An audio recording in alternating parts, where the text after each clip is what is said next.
Praise the Lord. ஸ்தோத்திரம். ஹல்லேலூயா. இயேசுவுக்கே புகழ், இயேசுவுக்கே நன்றி, இயேசுவுக்கே ஆராதனை, இயேசுவுக்கே மகிமை. எபிரியர் 12ஆம் அதிகாரம் 24ஆம் வசனத்தில் இப்படியாக வாசிக்கிறோம்.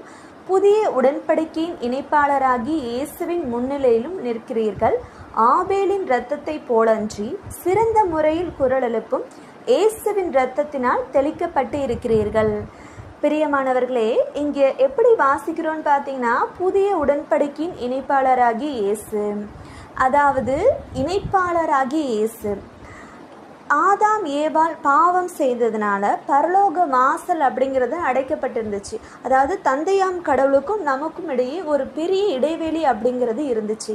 எப்போ ஆண்டவராகி இயேசு கிறிஸ்துவோட ரத்தம் சிலுவையில் சிந்தப்பட்டுச்சோ அப்போதான் அடைக்கப்பட்ட பரலோக வாசல் திறக்கப்பட்டது. நமக்கும் தந்தையாம் கடவுளுக்கும் ஒரு இணைப்பு அப்படிங்கிறது ஏற்பட்டுச்சு. அதனால தான் இணைப்பாளராகி இயேசு அப்படின்னு நம்ம இந்த இடத்துல வாசிக்கிறோம்.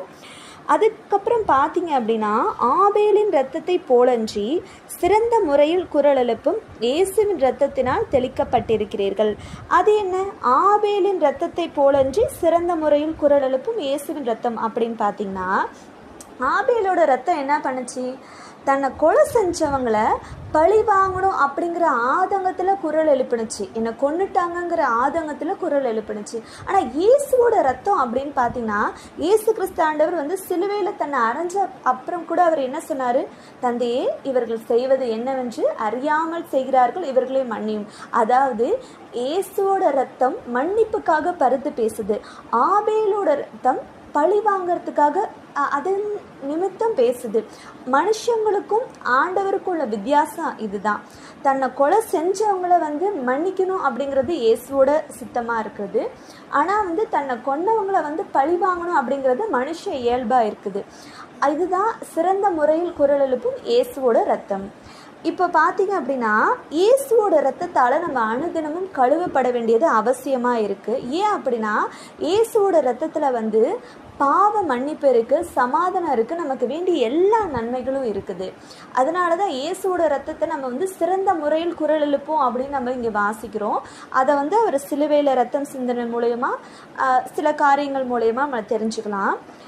ஏன் வந்து இயேசுவோட ரத்தத்தால் நம்ம அனுதினமும் கழுவப்படணும் அப்படின்னு பார்த்தீங்கன்னா, பொதுவாக நம்ம டெய்லி என்ன பண்ணுறோம் பார்த்தீங்கன்னா, நம்ம ப்ரஷ் பண்ணுறோம், குளிக்கிறோம். இதெல்லாம் எதற்காக? நம்மளோட உடல் சுத்தத்துக்காக. ஆனால் நமக்குள்ளே ஆத்மான ஒரு விஷயம் இருக்கு இல்லையா, நம்ம அது அடிக்கடி மறந்து போயிடும். நம்மளோட ஆத்மா வந்து சுத்திகரிக்கப்பட வேண்டியது அவசியமாக இருக்குது. ஏன் அப்படின்னு பார்த்தீங்கன்னா, ஒரு மனுஷன் இருக்கான் அப்படின்னா அவன் டெய்லி ப்ரஷ் பண்ணணும், டெய்லி குளிக்கணும். ஒரு 5 மாதத்துக்கு ப்ரஷ் பண்ணல, 5 மாதத்துக்கு குளிக்கலை அப்படின்னா என்ன ஆகும்?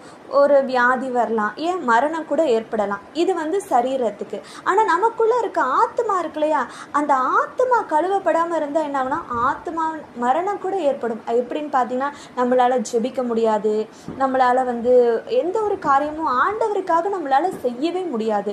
நம்மளோட ஆத்மாவை இழந்துட்டோம் அப்படின்னா நம்மளால் எந்த காரியமும் ஆண்டவருக்காக செய்யவே முடியாது.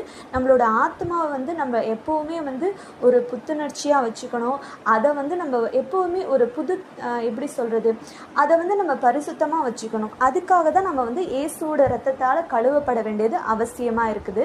அதனால வந்து நம்ம இயேசுவோட ரத்தத்தால் அனுதினமும் கழுவப்படுவோம். ஏன்னா ஒவ்வொரு நாளும் பார்த்திங்கன்னா நமக்குள்ளே பலவிதமான பாவங்கள் வரலாம்.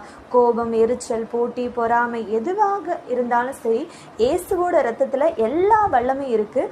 அதனால் ஒவ்வொரு நாளும் நம்ம இயேசுவின் ரத்தம் ஜெயன்னு சொல்லுவோம். இயேசுவின் ரத்தமே சரீரம், ஆவி, ஆத்மாவை கழுவுமேன்னு சொல்லுவோம். இது போல் ஒவ்வொரு நாளும் இயேசுவோட ரத்தத்தால் நம்ம கழுவி நம்மை சுத்தமாக்குவோம். இயேசுவின் ரத்தம் ஜெயம். ஆமீன். ஹல்லேலூயா.